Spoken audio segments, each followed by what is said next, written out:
Ya estamos, ya estamos. A ver, O, eh, bueno, hola, ¿cómo están? Buen día. si me esperan un minuto, me muevo donde hicimos la prueba, Vale, corre, te esperamos. ¿sí? Aquí empezamos a hacer un poquito de tiempo. Sí, Porque sí, ya estamos sí, en sí, vivo. sí me puedo mover, Sí, corre. ¿sí? Sí,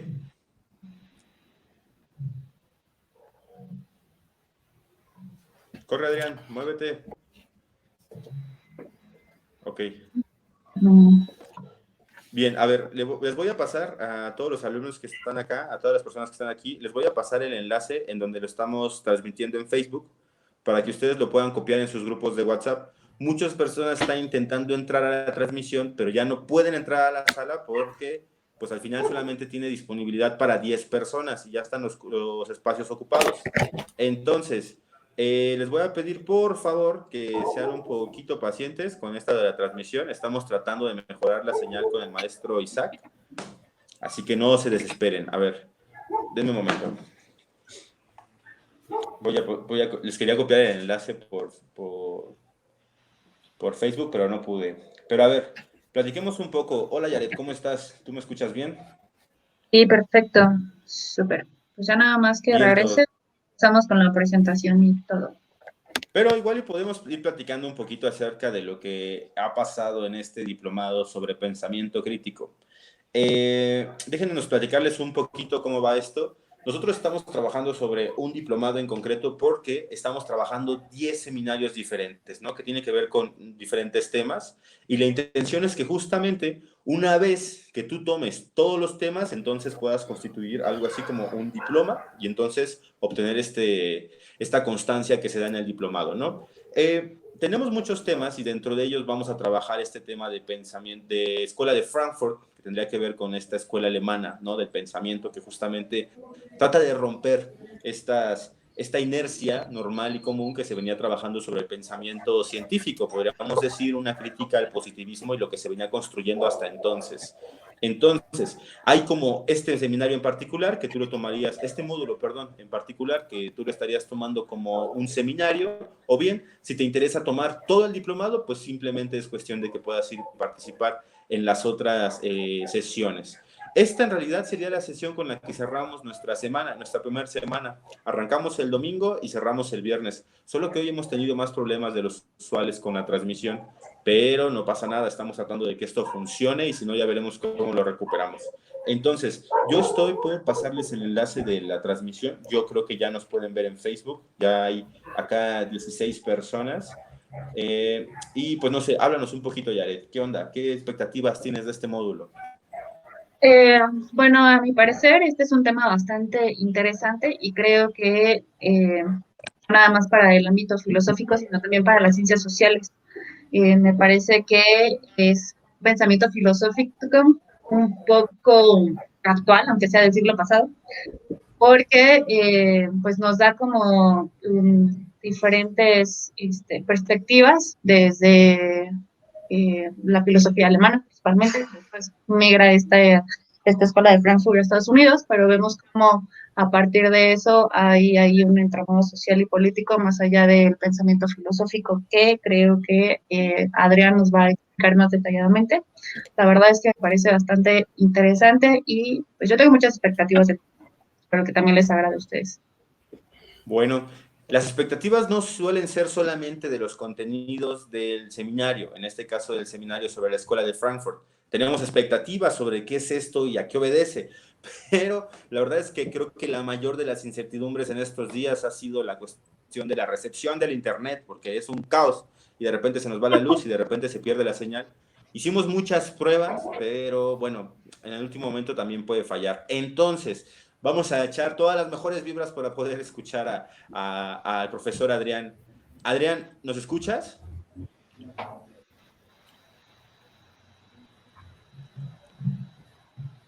Adrián.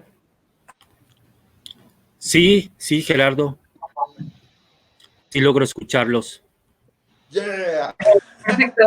Entonces, Vamos a hacer lo siguiente. Lo puntual aquí es hablar un poco despacio para que podamos concatenar el discurso y lo otro es iniciar con la presentación. Así que, mi querida Yaret, ¿puedes, por favor, presentar al profesor Adrián? Claro.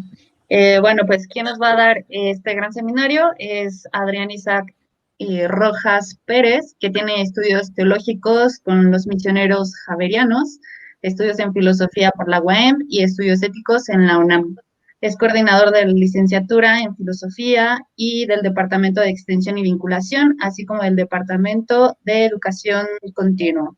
Es docente de la Facultad de Medicina, Economía, Derecho y Humanidades. Tiene distintas publicaciones, entre ellas Maquiavelo y Nietzsche, En torno al poder, en La Colmena, y Filosofía Technicolor, también por la misma revista, entre otros proyectos que ha publicado por ahí.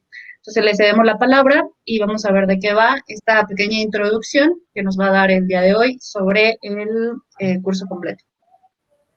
Clientos. Entonces, ahora sí, tenemos una gran audiencia, somos más de 50, así que esto es una locura. Vamos a empezar entonces con Adrián. Y bueno, tienes por aquí una pregunta de Alfredo Maxi Duarte, que espero que la puedas atender después en el transcurso de tu ponencia. Y él dice, ¿qué opinan de la teoría crítica negativa de Adorno? Hay que recordar que esta clase es primero un tanto introductoria, porque vamos a tener distintos módulos sobre el tema, y ahí a lo mejor tal vez iremos trabajando a los autores en particular. Entonces, no voy a robar más cámara, no quiero robar más tiempo, al contrario. Mi querido Adrián, si nos escuchas, puedes empezar con tu sesión. Adelante.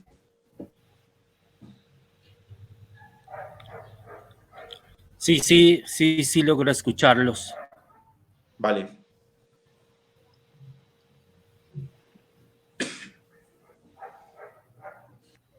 Nosotros te escuchamos bien, puedes iniciar. Bueno, pues gracias por la presentación, sobre todo a Gerardo Panchi, que es el organizador, el líder del movimiento Ateneo, que se le ocurrió esta gran idea para difundir el pensamiento literario, filosófico, estético. Y pues gracias a todos los que en este momento están participando en la transmisión. Vamos a hacer todo lo posible para que en breve podamos comprender el proyecto filosófico de la Escuela de Frankfurt, que propiamente tendría que llamarse Escuela de Teoría Crítica.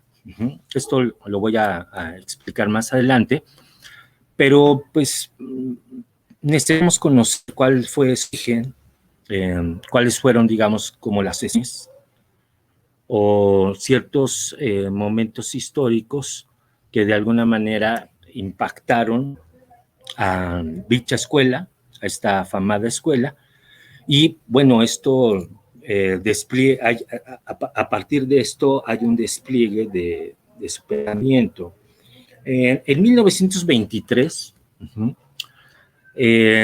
se dio origen a un instituto de investigación científica que se planteaba más como teoría social.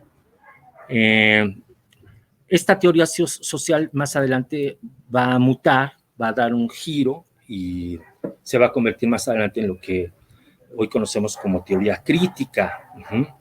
Precisamente dio lugar en Frankfurt. Frankfurt en ese tiempo era como la meca de freudianos, de marxistas, hegelianos. Entre ellos destaca una primera generación, que es precisamente la que se va a dar realce o la que se pretende desarrollar en este módulo del diplomado. Esta primera generación tiene como pensadores a Theodor Adorno, Max Horkheimer, Herbert Marcuse y Erich Fromm, que también son autores, son pensadores que trataré de interpretar, trataré de comprender, sobre todo lo relativo a la industria cultural, a la razón instrumental,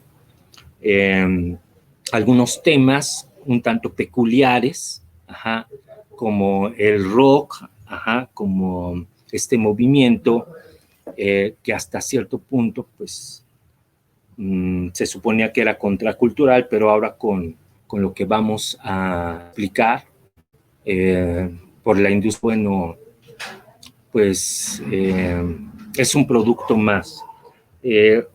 Otro tópico que desarrollaremos será la vivencia amorosa, este tema del amor en Erich Fromm, pero hoy propiamente pues me voy a concentrar en la escuela de Frankfurt en general.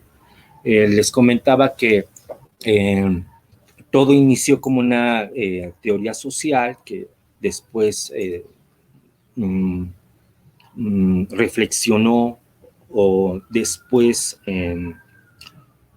trató de interpretar ciertos fenómenos o ciertos trastornos culturales de la sociedad contemporánea. A mi parecer hubo como 3 momentos convulsos, incluso hiperconvulsos, y uno de estos momentos fue la razón operacional de la antigua Rusia, esta burocratización propia de la URSS. Y otro es más inmediato o que impactó más a la humanidad, y me refiero en este sentido a los regímenes absolutistas como el nazismo, el fascismo. Esto también de alguna manera marcó la reflexión de la teoría crítica o de la escuela de Frankfurt. Y por último, el sistema capitalista. Estos pensadores fueron exiliados, estamos hablando del Tercer Reich, estamos hablando de estos regímenes absolutistas, y tuvieron una vivencia en Estados Unidos. Y bueno, pues también de alguna manera esta sociedad de consumo o los medios masivos de comunicación fueron un eje que ellos trataron de criticar, pero no tomemos aquí como la crítica en un sentido despectivo. Cuando aparece ya la escuela de Frankfurt como tal, había un proyecto muy interesante y era amalgamar lápiz con la teoría. Por supuesto que la escuela de Frankfurt va a subrayar la parte que tiene que ver más con la praxis, sin descuidar, por supuesto, la parte teorética, la parte de la teoría. Esto porque pues, se pretende una emancipación,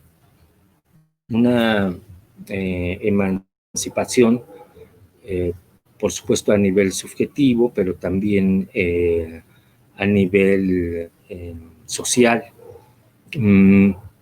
Estos pensadores que les mencioné tenían una característica. Si bien las áreas que manejan no están disociadas, no están ajenas, pero sí tenían como un perfil muy, muy marcado. Es decir, había una postura epistemológica, multiparadigmática, o en otras palabras, su posición era interdisciplinaria.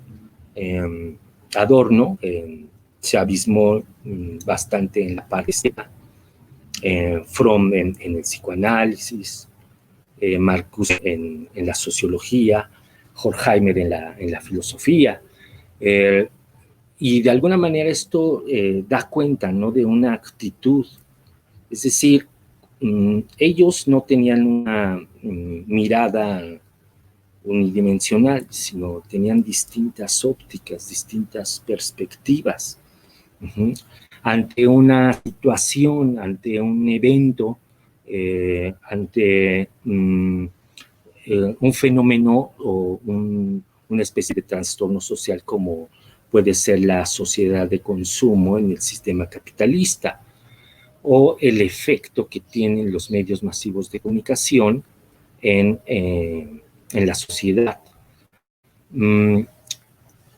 Es muy importante considerar que cuando nosotros tenemos distintas miradas o distintas perspectivas sobre una circunstancia, un evento, una situación, pues la aportación es mucho más enriquecedora que si únicamente nos quedamos con una mirada filosófica, una mirada sociológica.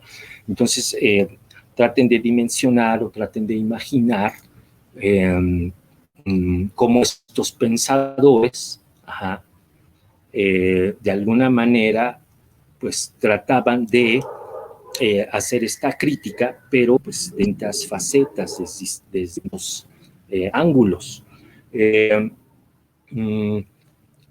otras palabras, la perspectiva que nos arroja la Escuela de Frankfurt o esta escuela de teoría crítica no está tan limitada, no está tan sesgada, porque hay un cúmulo de saberes que interactúan, se amalgaman, se refuerzan y vienen siendo como una especie de armazón.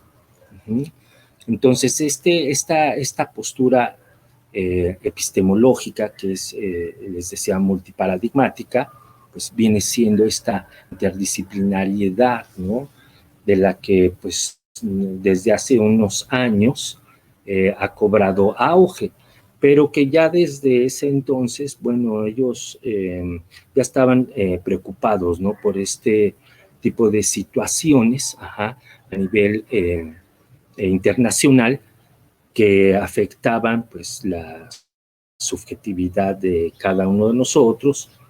Y en este sentido, pues la Escuela de Frankfurt tiene actualidad, porque pensadores como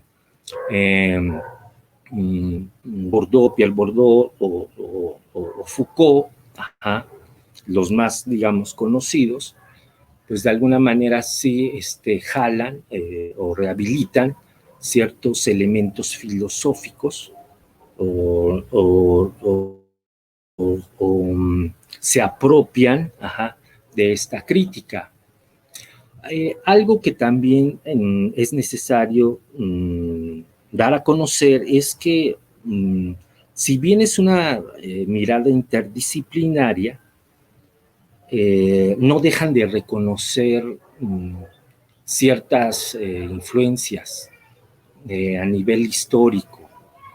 La Escuela de Frankfurt sí le daba dignidad al pensamiento de Marx.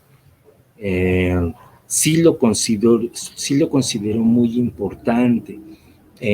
Y por otro lado, también está pues la figura icónica de Freud. Con Freud también tienen una deuda intelectual. Un ejemplo, ¿no?, de esta repercusión que tiene el pensamiento de Marx, el pensamiento de Freud.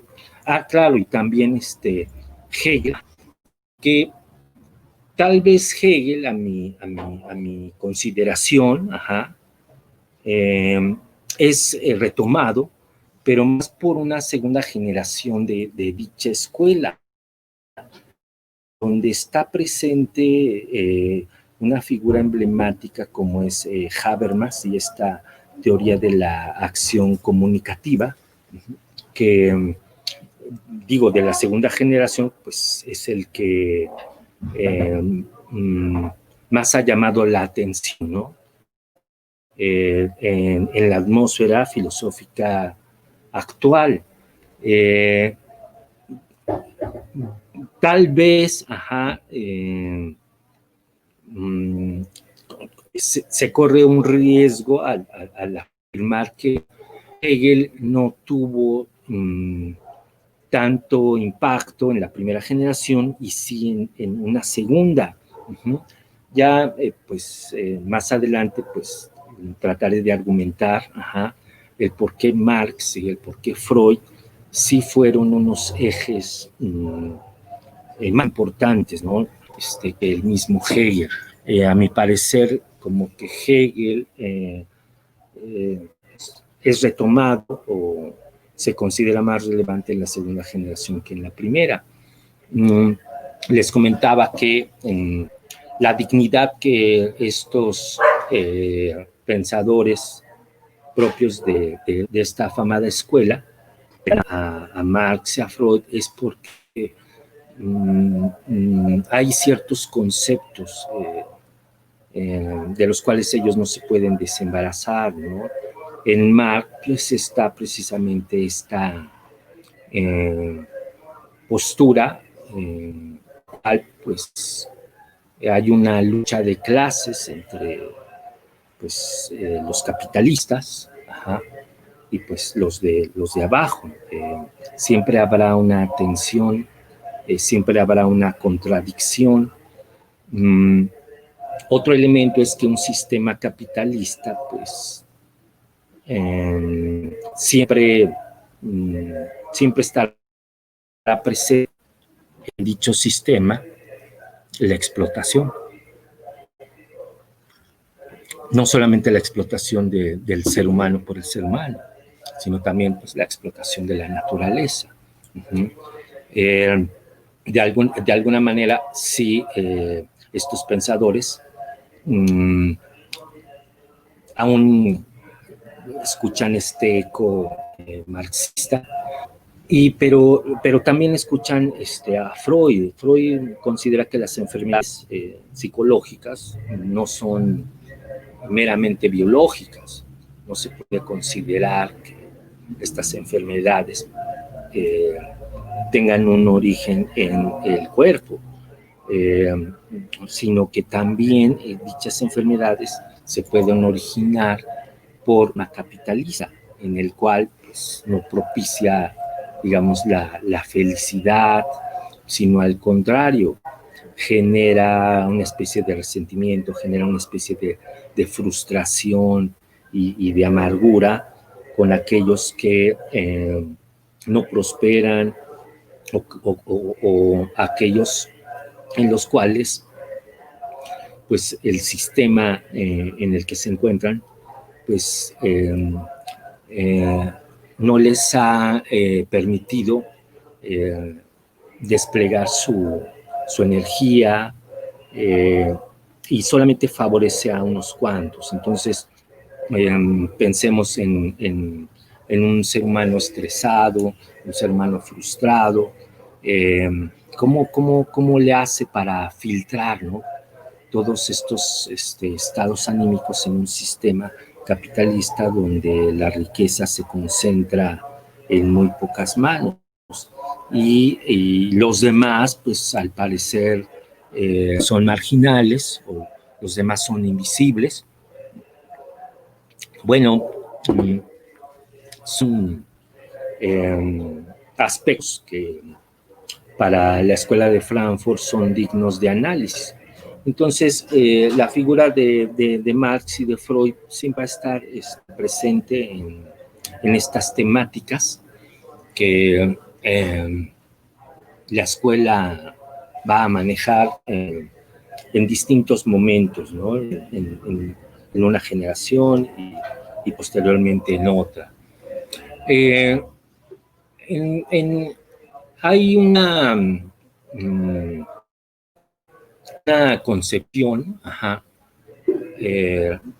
una concepción comprensiva del significado de la acción social en Habermas, que en alemán se llama Verstehen, y de alguna manera la postura precisamente es más moderada. Muchas veces nosotros cuando leemos a la primera generación de estos pensadores, tal vez las afirmaciones o las cifras, dichas premisas, como la que se encuentran en esta famosa obra que les recomiendo mucho leer, que es la dialéctica de la ilustración, nos pueden parecer muy duras, muy fuertes, y Habermas pues es un tan más moderado, que es un tanto lo que separa, ¿no? Tal vez incluso para Habermas, tal vez él consideraba que había superado incluso a esta primera generación, porque no es una crítica tan ácida, no es una crítica tan corrosiva como la que encontramos en estos autores de la primera generación. Bueno, otro momento que es muy importante considerar es crítica que se hace a este sistema capitalista por un concepto que a mí me llama mucho la atención, que es la industria cultural. Esta idea, este tema de la industria cultural aparece en la dialéctica de la ilustración, en esta obra que les comento. Y esta industria cultural marca una diferencia que tiene que ver con el pueblo, que tiene que ver con las masas. Y esta diferencia es incluso hasta un tanto compleja porque es muy parecida. Es decir, nosotros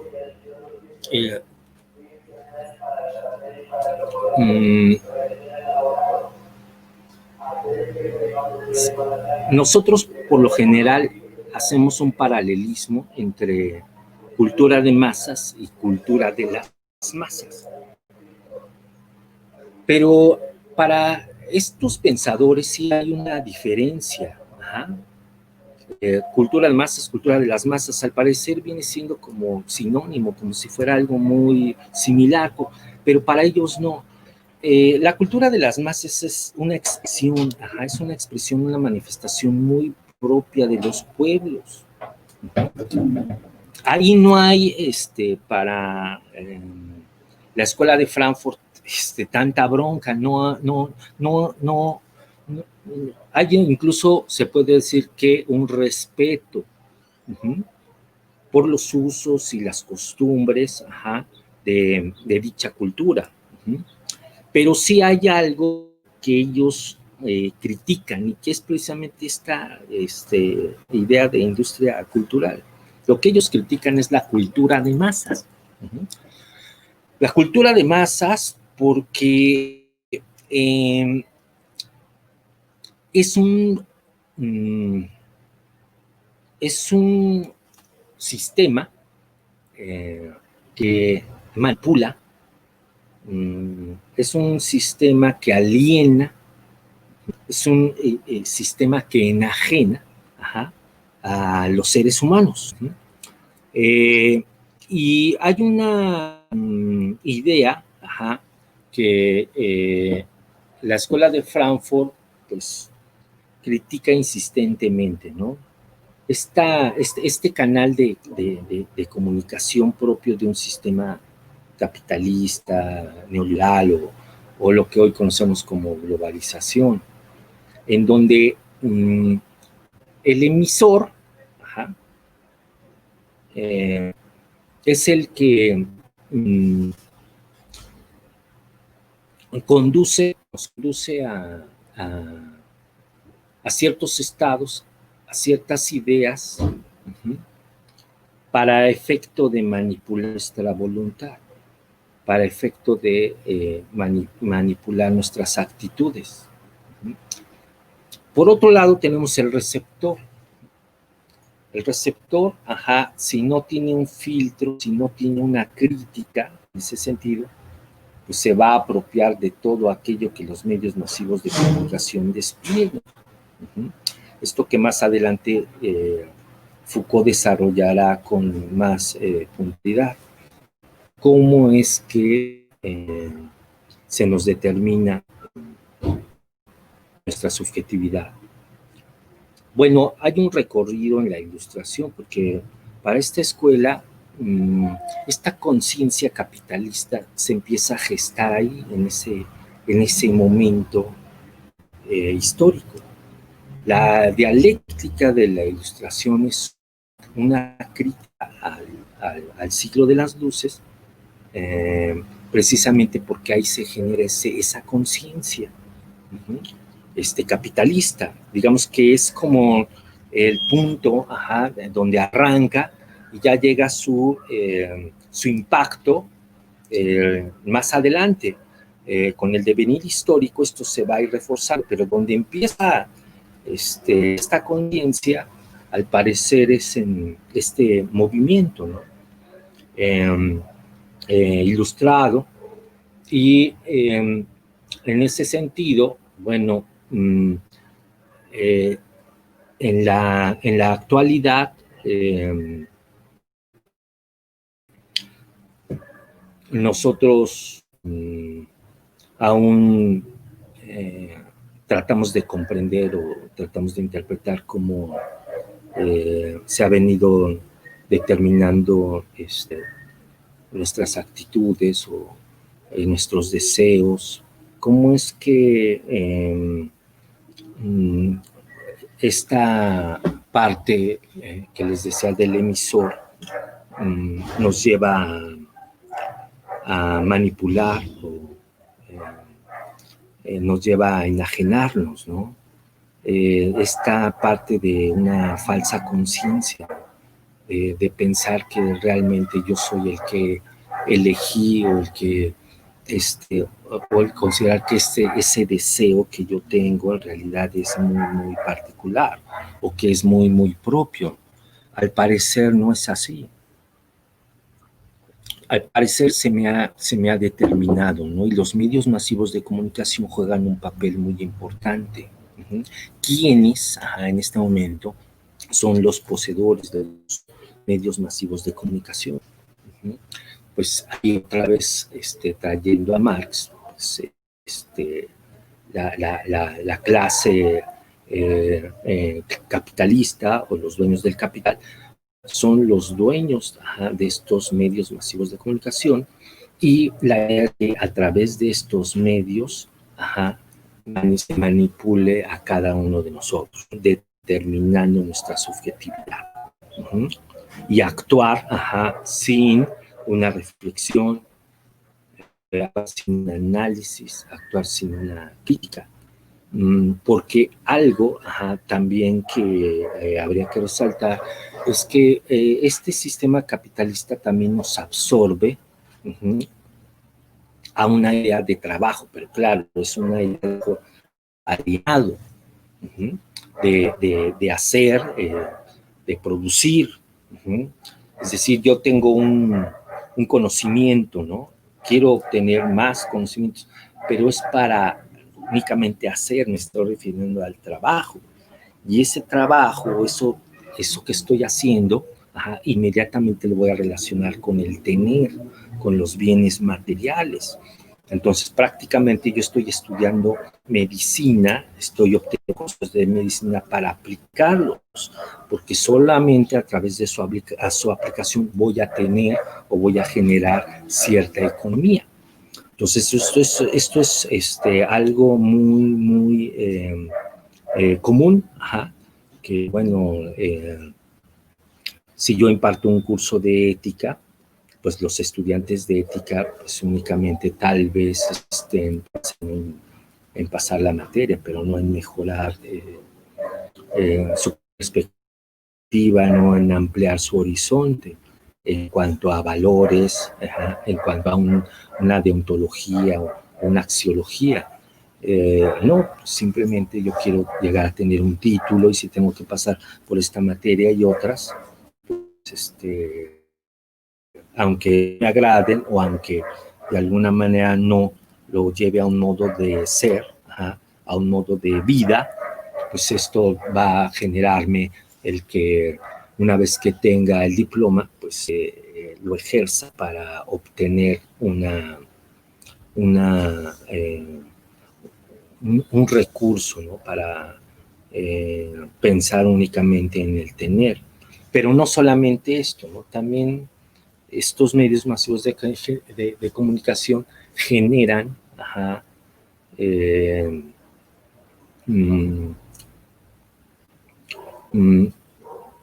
nos generan ciertos deseos, ciertas actitudes. Y algo también interesante al respecto, que precisamente este énfasis en este trabajo, que me va a llevar, les digo, al tener, esta parte también nos hace olvidar el ocio creador. Este ocio creador que nos permite reflexión, que nos permite pensar, que nos permite crear, que nos permite criticar y sobre todo pues nos priva de la libertad. El ocio desde esta crítica se convierte en un entretenimiento, pero es un entretenimiento de lo más banal, de lo más superficial. No es, les digo, ese ocio creador, donde el ser humano pues sí necesita hacer un lado, esta parte que tiene que ver con una actividad física constante, porque esta no permite pues otro tipo de estados anímicos, o no permite otras vivencias, y pues nos absorbe en un trabajo enajenado, ¿no? Que ya Marx pues hablaba, ¿no? de esta enajenación, y bueno, por otro lado, pues de esta enajenación religiosa. En otras palabras, la cultura, el arte, se convierten en un negocio y el sujeto, pues, acaba convirtiéndose en mercancía. Estos son, digamos, momentos, o es parte de la crítica que hace la Escuela de Frankfurt a un sistema capitalista, ¿no? Que es el sistema capitalista en este sentido viene siendo una reproducción en serie, masiva, donde los sujetos se cosifican, se serializan. Esto lo voy a tocar sobre todo hablaré de Marcuse, donde nos habla de una pues, mirada unidimensional. Occidente, bajo esta influencia, bajo esta crítica, nos forma y nos conforma de manera unidimensional. Es como pensar que la mirada occidental se tiene que imponer a otras culturas o a otros modelos o sistemas políticos. Y esto de alguna manera pues, hace que nuestro entendimiento sea más estrecho. No da cabida a una actitud de apertura, sino únicamente seguir esa línea, ¿no? unidimensional que él critica.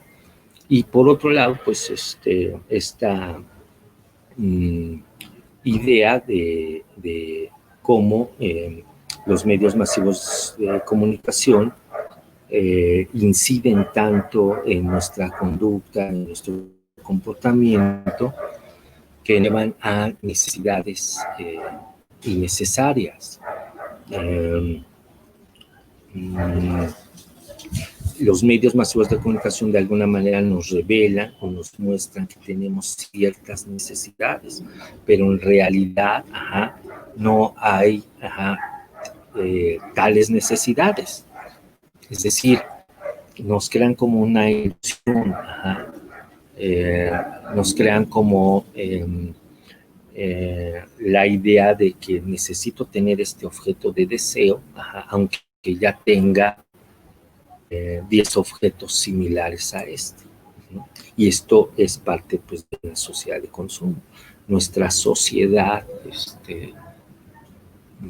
es una muestra de ello, ¿no? De una sociedad de la información por los medios masivos de comunicación y una sociedad de consumo que están íntimamente articuladas, y cómo esto nos va determinando nuestra subjetividad y en ese sentido, pues el ser humano pues, va de una enajenación a otra, se vuelve hiperenajenado precisamente por esta influencia, ¿no? En donde incluso la educación juega un papel muy importante, ¿no? Donde la iglesia, el Estado, sobre todo acá, me recuerdo a otro autor muy similar a Althusser. Althusser también marcaba, ¿no?, estos dispositivos, estos aparatos ideológicos de control, que por ejemplo la educación cómo va reproduciendo esta serie de actitudes, de juicios, de conductas, cómo de alguna manera pues se reproducen una y otra vez. Y más adelante, pues el proceso de desenajenación o cómo evitar la misma alienación, cómo volver a reeducarnos, ¿no? En cuanto a que pues ya me di cuenta que pues fui manipulado, ahora cómo puedo alentar otro tipo de subjetividad. Al parecer pues tengo que rechazar, ¿no? Una subjetividad que se me ha impuesto desde la niñez, desde la familia, desde la misma escuela, la misma cultura, y todos estos aspectos que para estos pensadores pues fueron muy, muy importantes, muy relevantes, y que pues bueno, todavía están más que vigentes, porque estas ideas están por doquier. Con esto no se pretende decir que el día de mañana el sujeto recupere esa actitud natural transgresora, o que sea muy fácil de emanciparse. Por supuesto que también no se pretende rechazar a esa sociedad de consumo, o esta sociedad de la información, ¿no? Pero sí podemos contribuir a través de su pensamiento a minimizarla, a que ese impacto pues no sea tan contundente, porque si bien es cierto que no vamos a soslayar esta sociedad, pero sí podemos tener pues, una actitud crítica, reivindicando ciertos postulados de estos pensadores. a medida de que disminuya,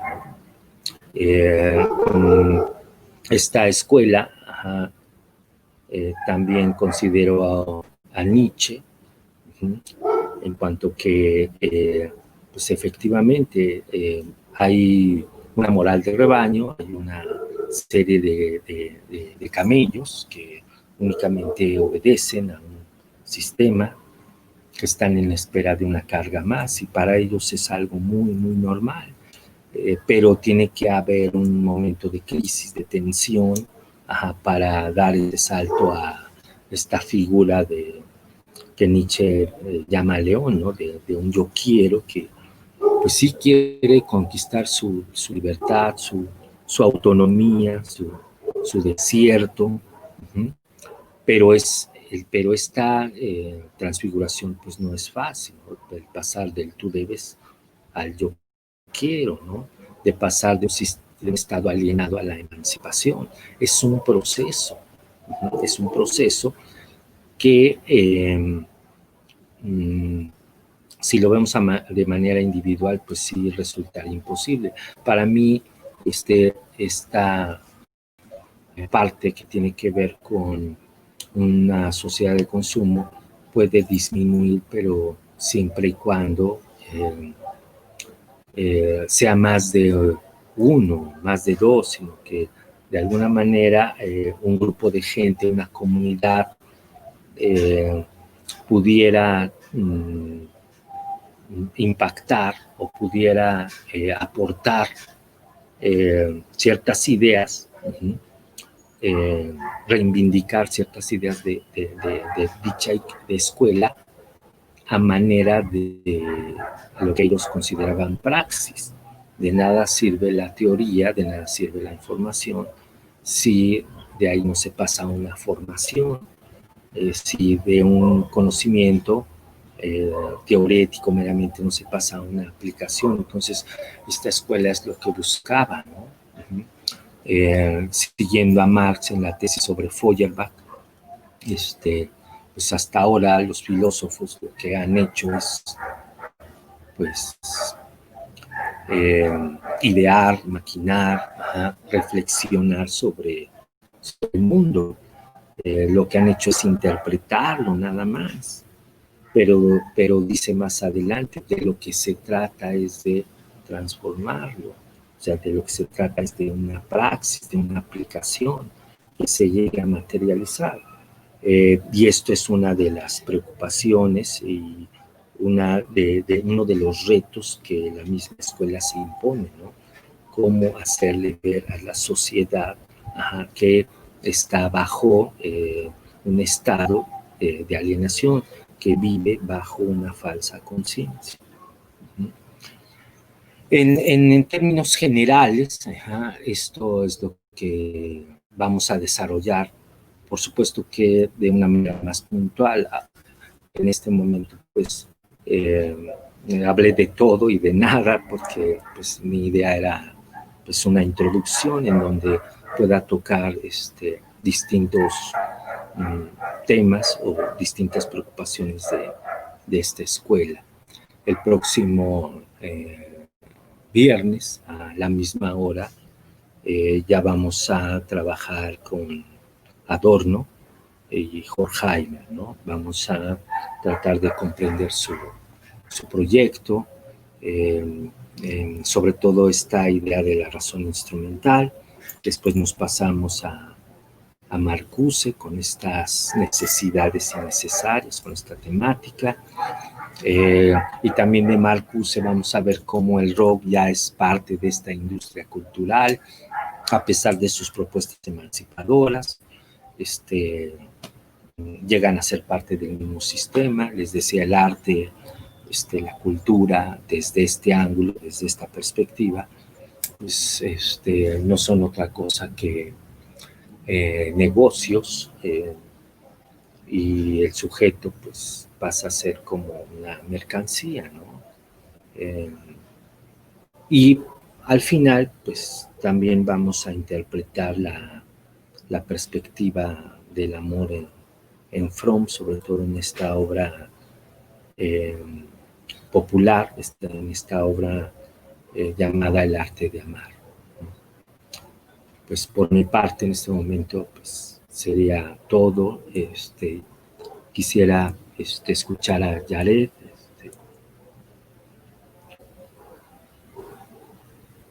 Muchísimas gracias, Isaac. Estuvo muy interesante toda la introducción que nos diste. Es muchísima información.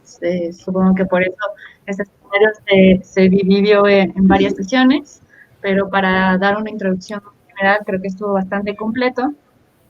Yo solo quisiera como redondear un poco lo que tú mencionabas y mencionar que la Escuela de Frankfurt principalmente toca temas que van o tratan de vislumbrar una subjetividad o una individualidad que está aplastada por la totalidad o la universalidad, ¿no? Entonces tratan de ver desde diferentes aspectos o desde diferentes ámbitos cómo esta subjetividad puede hacerse libre.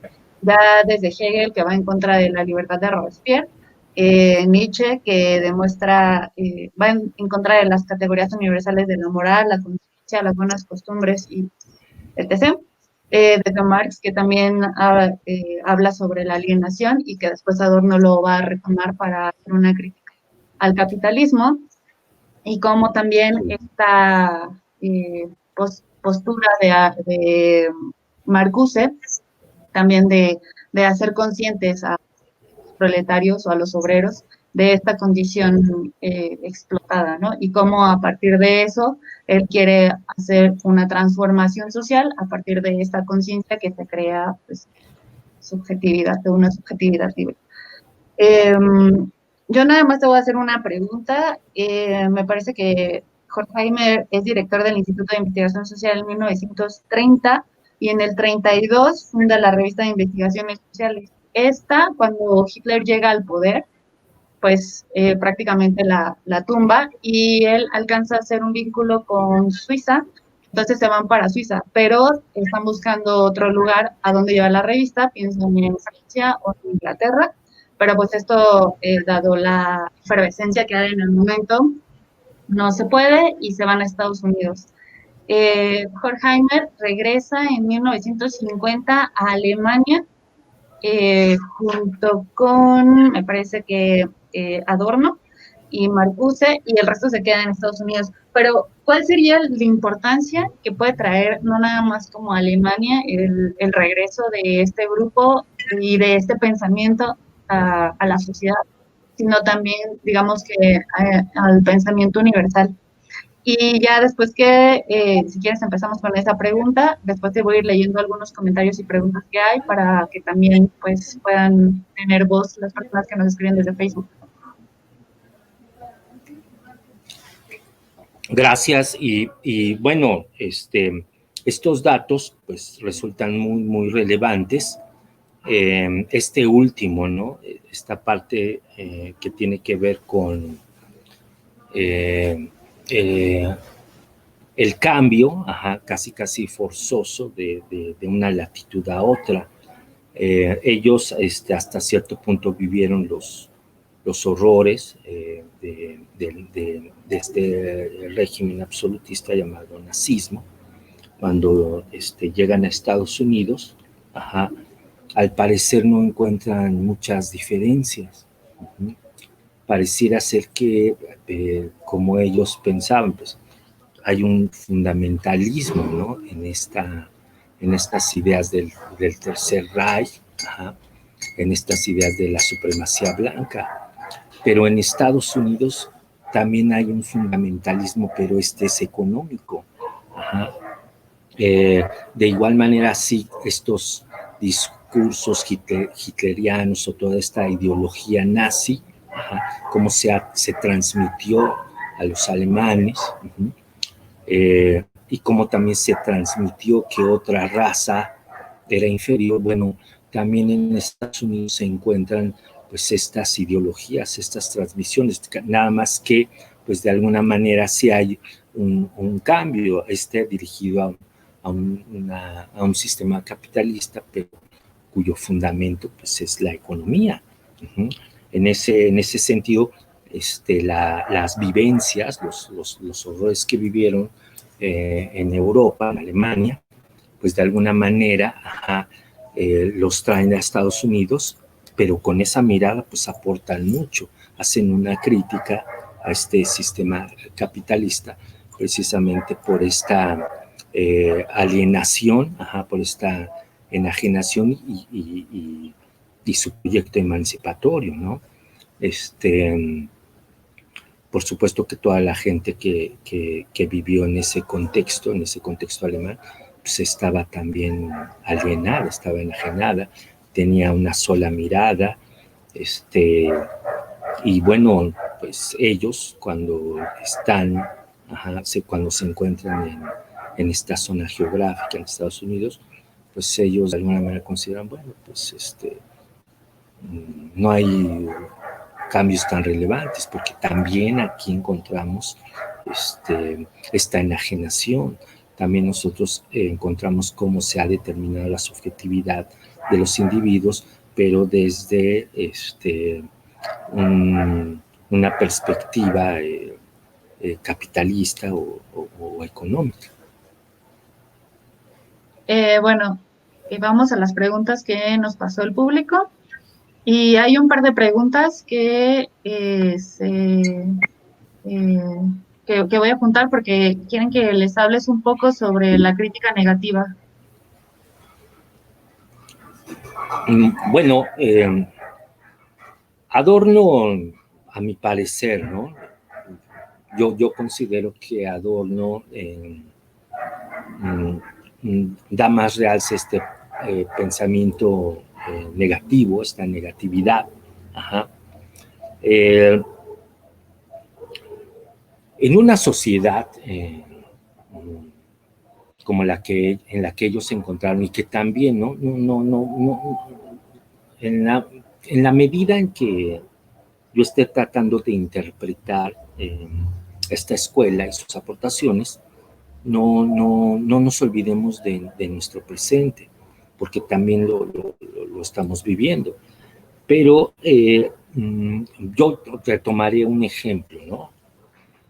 Rápidamente, la violencia, ¿no? En estos sistemas se pretende, digamos, una profilaxis social. Es decir, que la sociedad se depure, es decir, que la sociedad erradique la violencia, ¿no? Entonces, esa parte negativa que es inherente al individuo, que es intrínseca al ser humano, esa parte negativa se pretende extirpar. Es decir, en una sociedad neoliberal, una sociedad, digamos, capitalista que ellos criticaron en demasía, pues pretende esto, ¿no? Una profilaxis, una limpieza, como si en algún momento el ser humano, como si en algún momento el tejido social o la misma sociedad esté libre de violencia y a toda costa.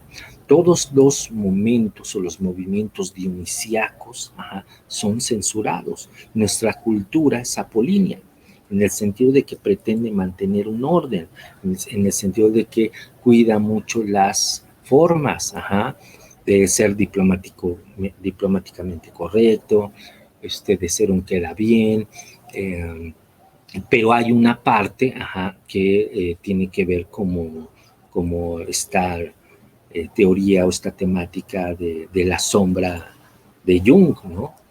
De alguna manera, pues nosotros, pues tenemos una negatividad. O sea, ya Nietzsche había considerado la parte apolínea, como instinto apolíneo, y un instinto dionisíaco, ¿no?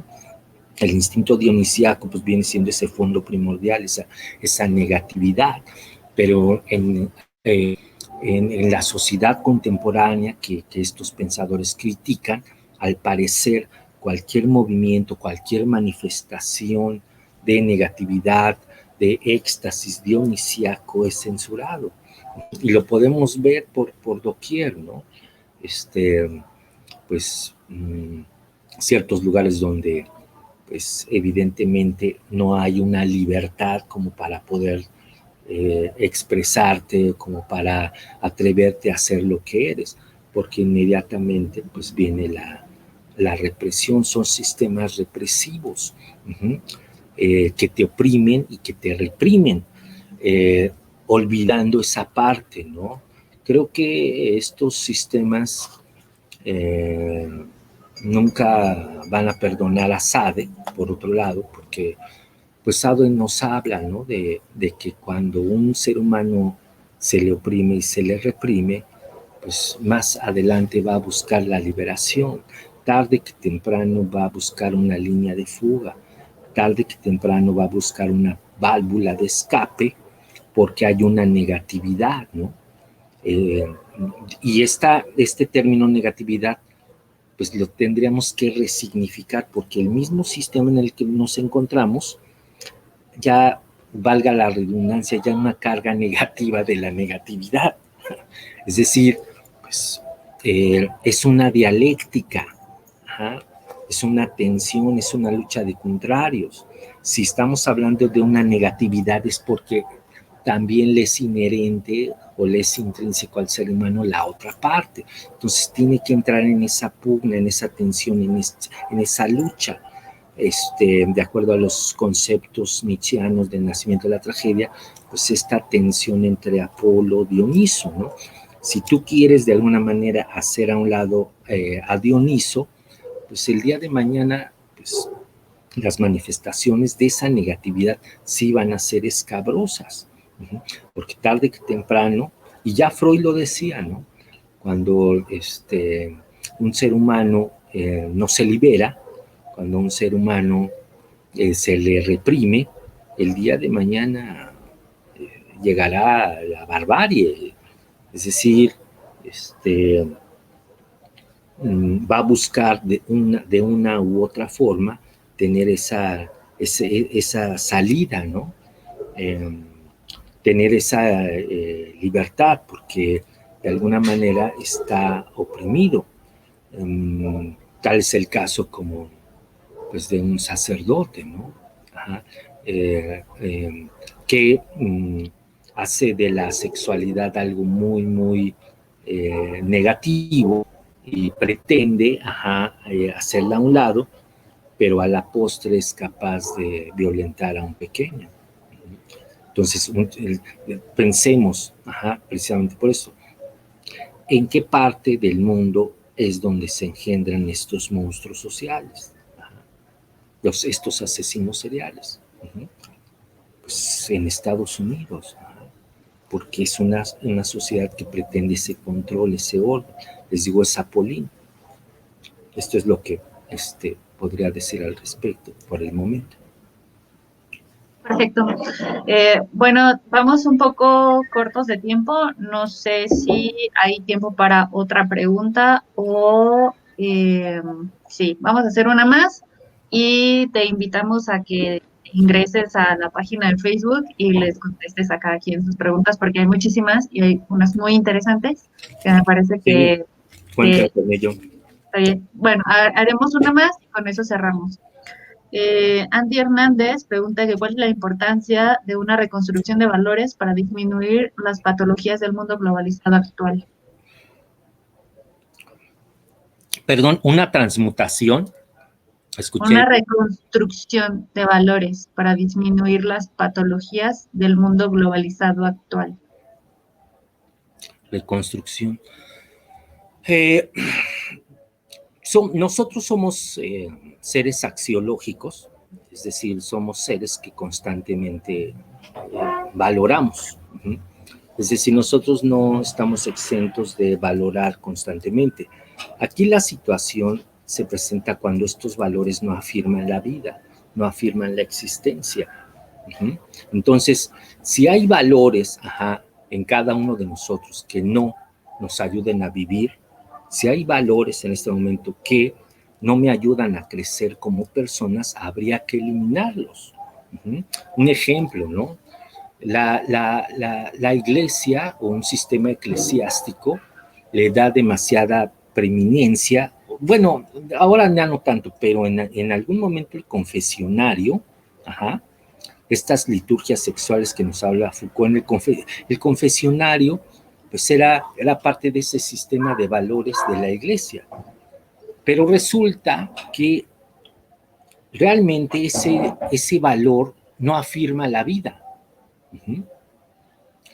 Porque si uno toma conciencia o trata de ir más allá o pretende dimensionar esto, cuando alguien se confiesa, pues realmente es por un estado que muchos llaman sentimiento de culpa. Ese sentimiento de culpa pues te lleva a confesar, ¿no? Pero realmente no te arrepientes, porque si te arrepintieras, pues no lo volverías a hacer. Pero eso solamente acalla un poco, o sea, como que de alguna manera mitiga, esa negatividad, ¿no? Y lo vuelves a hacer, entonces, ¿qué significa, no? Pues que ese valor, que se le da al confesionario no te ayuda a crecer. Porque sigues, moviéndote en círculos. Siempre lo mismo, me confieso, la penitencia, vuelvo a pecar, otra vez regreso al confesionario, otra vez penitencia, y así se te va la vida. Entonces, los valores, que los seres humanos hasta cierto punto tenemos que deconstruir, son valores que en este momento ya no me están afirmando. Entonces, cada sociedad, cada cultura tiene que encontrar esos valores que afirmen al individuo y que al mismo tiempo, también puedan dar un salto a la sociedad, que se puedan de alguna manera contagiar o encadenar, porque de lo contrario, si uno sigue insistiendo en esos valores que ya en este momento pues ya no me sirven para nada, ¿no? Porque realmente ya no me afirman. Entonces sí tendría que considerar otros valores para mi crecimiento, para mi exigencia personal.